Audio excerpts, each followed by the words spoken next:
नाज़रीन, अवामी न्यूज़ में ख़बरनि जो सिलसिलो जारी है। हिन वक्त असीं तव्हांखे कराची में ख़बर ॾींदा हलूं त कराची जी शॉपिंग मॉल में गाॾी रोकण तां गार्ड खे थप्पड़ हणंदड़ औरत वारी वीडियो सोशल मीडिया ते वायरल थी वई है।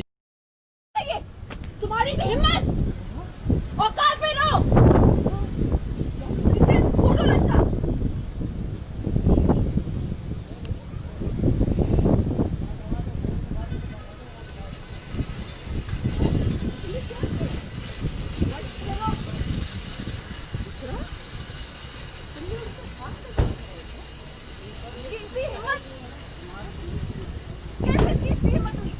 नहीं है, इंसानियत ऐसी होती है, माँ बाप ऐसी ही तरबियत देते हैं।